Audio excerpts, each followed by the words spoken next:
Ассалаумағалейкум туғандар, қандайсыздар? Назарыңыздарда қайырдан эле базары жоқ каналы. Бүгін 2 октябрь 2023 жыл мен сіздерге Бишкек шаарынын батыш түндүгү совхоз Фрунзеден бир сатылуучу үй көргөзмөкчүмүн туғандар. Биринчи эле болуп келүү жолун түшүндүрөйүн. Сиздер бул жака эки тарап менен Вайн Антоновка тарап менен түз түшүп келсеңиздер болот, же болбосо бул жактан Объездной менен деле келип Байдыкан жанынан бир аз чыксаңыздар болот. Келесіздер, бұл жерде Фрунзе дүкөнү көрөсүздөр. Ошондон кийин келе көчө менен киргендер, мынакей бул көчөдө сатылуучу үйдүн мынакей крышасы ушул жерде көрүнүп турса керек. Мынакей могу үйдөн кийин келе үй болуп калат тугандар. Проектируемая көчөсү 60-дарек. Түз Ош базарына бул жерден жүргөн эки маршрутка бар тугандар. Мына ушул көчөдөн жүрөт. Түз түшүп Объездной менен деле мындайынан Сокулка чыксаңыздар болот. Бишкек шаарына карай, Дордой базарына карай түз жүрсөңүздөр болот тугандар. Өйдө чыксаңыздар Вайн Антоновка ал менен деле көптөгөн эле шаардын бурч-бурчуна бара аласыздар. Анан дагы бир жакшы жери Ош базары тугандар. Бул жерге ушул совхоз Фрунзеге жакын эле жерге, бул Объездной Манас аэропортунун кесилишине жакын карабакта жылат деген пландар бар экен. Көпчүлүгүңүздөр эле билсеңиздер керек. Келсе Ош базары деле бул жерге жакын болуп калат. Эми барып калган маалыматты мен үйгө жетип эле айта кетчү нерсе, өзүндө мектеп, садик, фаптары бар. Балдарыңыздар кенен бул жерден барып келишет мектептерге. Мынакей туугандар, келүү жолун түшүндүргөнчү бүгүнкү чыгашта сатылуучу үйгө да жетип келип калдым. Бул үйүздүн көчө тараптан көрүнүшү дарек проектируемая көчөсү 60-үй туугандар. Көчө тараптан бийик забор. Түндүк чек кошунанын блогуна чейин болуп калат, түштүк чек арасы.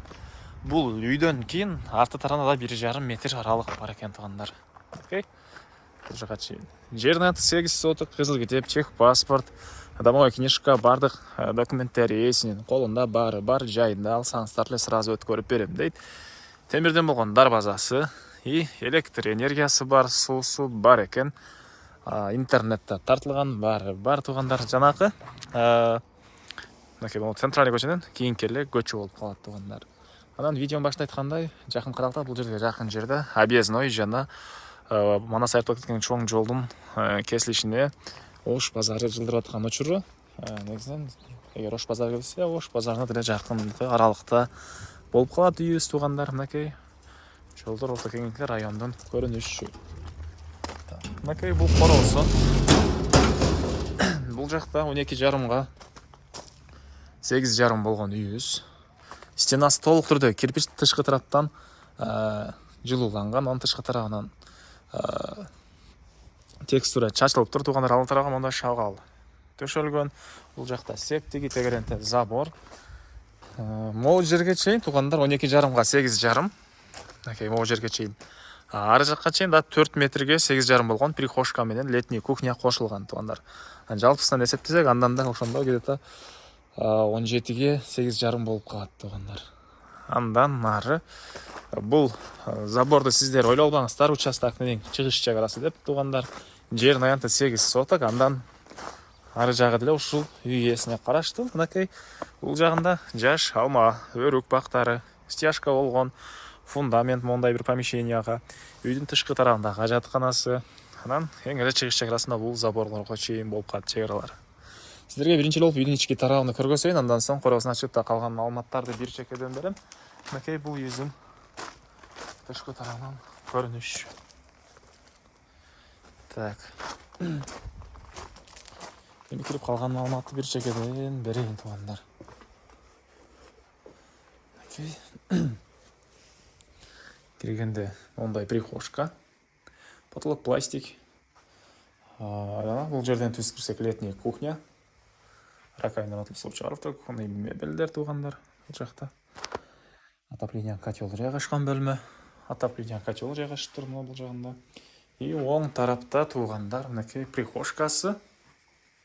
Мынакей свежий ремонт. И бул жерден калган бөлмөлөргө өтүп калабыз. Бул жер тарабында мынакей бир спальный бөлмөсү, дуалдары обой, полдору ламинат,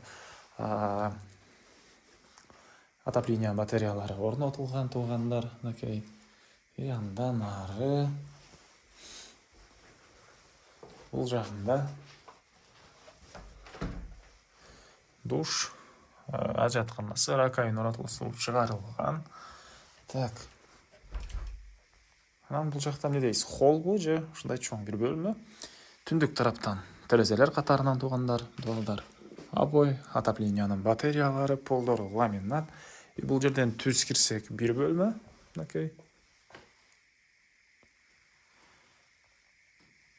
Түндүк тарабынан терезе, потолоктор натяжной. Сол тарапка кирсек, катарынан 2 бөлмө жайгашып тургандар.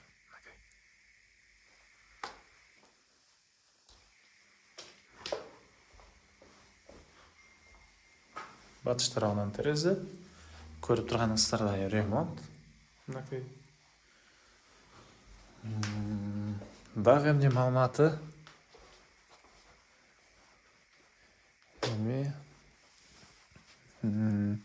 Калган маалыматтарды короосуна чыгып бир жекеден берейин.